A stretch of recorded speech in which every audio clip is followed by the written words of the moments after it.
2 दिन बाद मेरे पास उमर भाई का फ़ोन आया। उन्होंने मुझे उसी जगह बुलाया जहाँ वो मुझे पहले मिले थे। मुझे फ़ारूक के जाने का बहुत अफसोस है। अफसोस किस बात का? अल्हम्दुलिल्लाह, हमें तो खुशी होनी चाहिए कि उसको उसकी मंजिल मिल गई। इतने अरसे इंसान किसी जानवर के साथ भी रहे तो उससे भी उनसियत हो जाती है। वो तो आपका दोस्त था। बेहैसियत मुसलमान, हमारा ईमान उस वक्त तक मुकम्मल नहीं होता जब तक अल्लाह और उसके रसूल सल्लल्लाहु अलैहि वसल्लम से मोहब्बत दुनिया की हर शय, हर रिश्ते से ज़्यादा न हो जाए। तो आप ये कहना चाहते हैं कि फ़ारूक ने अल्लाह की खुशनुदी के लिए ये सब कुछ किया और आप भी उसकी रज़ा में खुश हैं? हाँ बिल्कुल, तुम ठीक समझे हो। लेकिन इतने लोग मासूम मारे गए, उनका क्या? क्या वो भी अल्लाह की खुशनुदी के लिए मारे गए? जो लोग बेकसूर मारे जाएं वो भी तो शहीद होते हैं। अब जैसे तुम्हारे माँ बाप, बहन भाई बिना किसी कसूर के मारे जाएं तो तुम क्या करोगे? मैं अगर बदला लूंगा तो उन्हीं लोगों से लूंगा जिन्होंने ये सब कुछ किया। और अगर ये सब कुछ तुम्हारा भाई किसी गैर के कहने पे कर रहा हो तो?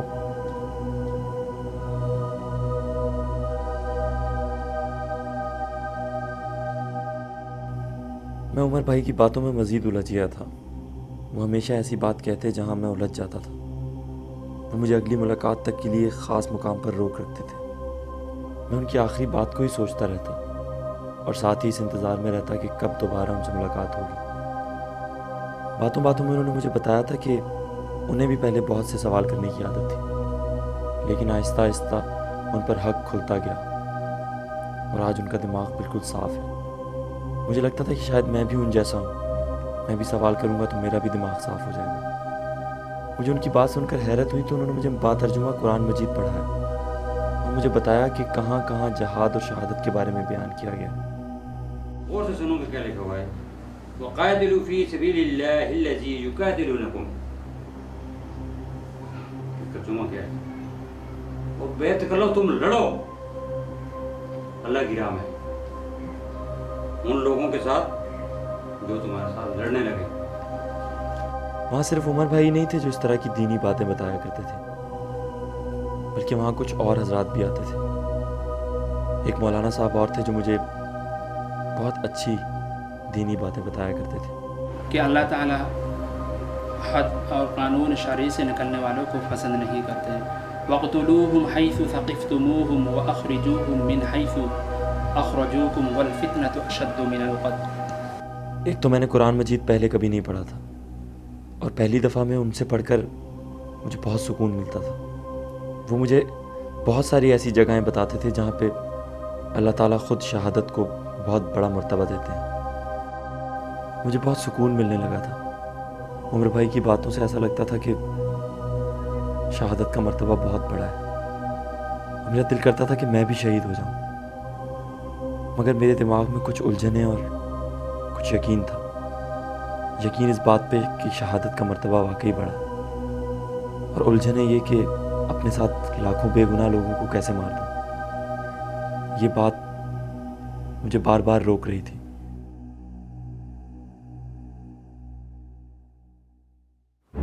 ये भाई नया है? कुछ नसीब है ये अल्लाह का बंदा, आज ही आया है और आज ही इसे अपनी मंजिल मिल जाएगी। यानी आज ही कार्रवाई करेंगे? तुम छोड़ो, ये बताओ वो मेरी बात का कोई जवाब है तुम्हारे पास, है या नहीं? वही जो अपने भाई के साथ जुल्म हो तो? हाँ वही। उसका जवाब तो मुझे नहीं मिला, लेकिन मैं इस नतीजे पे पहुंचा हूं कि अपने भाई की सज़ा मैं किसी और को नहीं दे सकता। तो फिर अल्लाह ताला का फरमान है कि सदाए हक बुलंद करो, और वो कोई भी हो।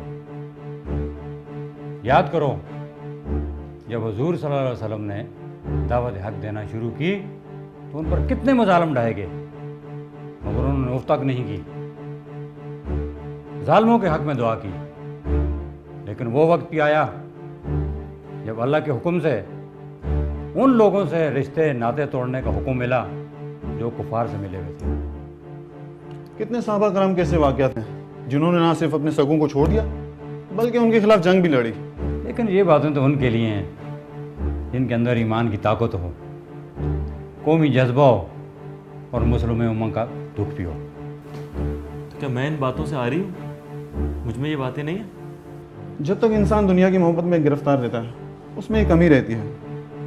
पहले दुनिया की मोहब्बत दिल से निकालकर आखिरत की फिक्र और अगली ज़िंदगी के बारे में सोचो, सब कुछ समझ में आ जाएगा। आज की इस मुलाकात के बाद मेरे अंदर तूफान उठ रहे थे। मुझे रोना आ रहा था कि आज तक मैंने अपनी पूरी ज़िंदगी आखिरत और मज़हब की फ़िक्र से दूर गुजारी है। मैं सोचता था कि मैं भी शहादत हासिल करके अपनी अगली ज़िंदगी कामयाब कर सकता हूँ।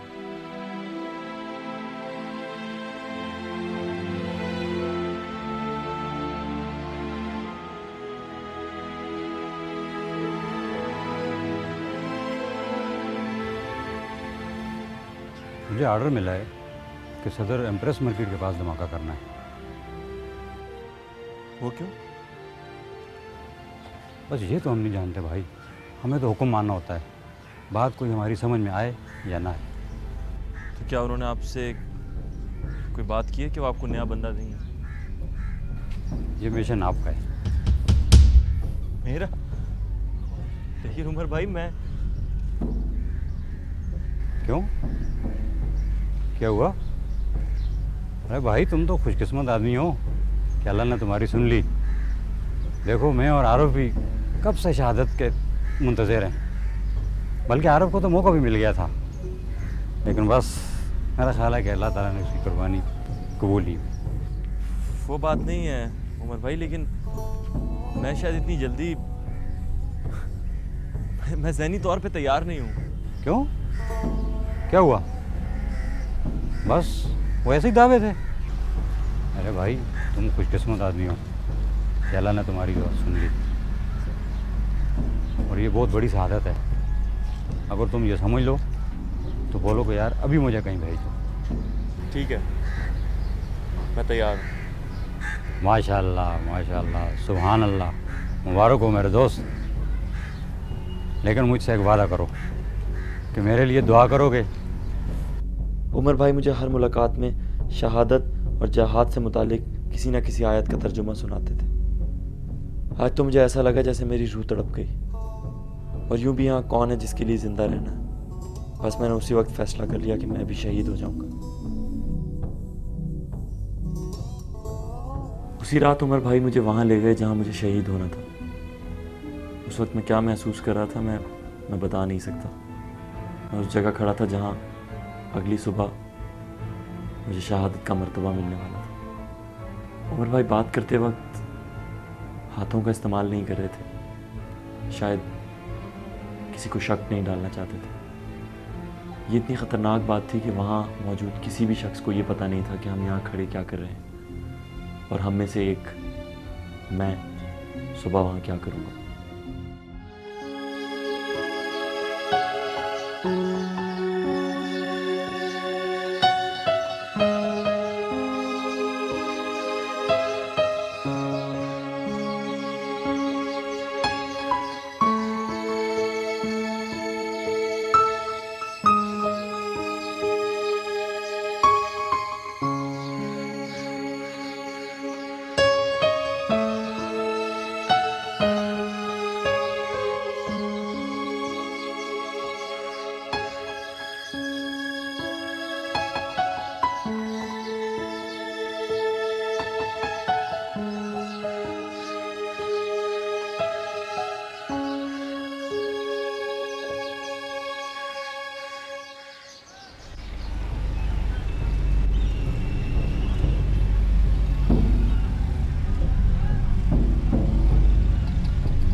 क्या? मगर कैसे? जी जी, वो तो बहुत पहले निकल चुका है। क्या हुआ? तू इतना परेशान क्यों लग रहा है? यार, उमर भाई को शायद उमर भाई को रात में अरेस्ट कर लिया है। ओह नो, अब क्या करें? चल चल निकल, सामान उठा, निकल।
इस तरह मैं पकड़ा गया। मुझे बाद में पता चला कि खुर्रम और शहजाद को पहले ही गिरफ्तार कर चुके थे। हम सबको अलग-अलग रखा गया था। दरअसल एजेंसियों ने आरिफ को पहले ही पकड़ लिया था। उसकी मदद से वो उमर भाई तक पहुंचे थे और फिर उनकी मदद से मुझ तक।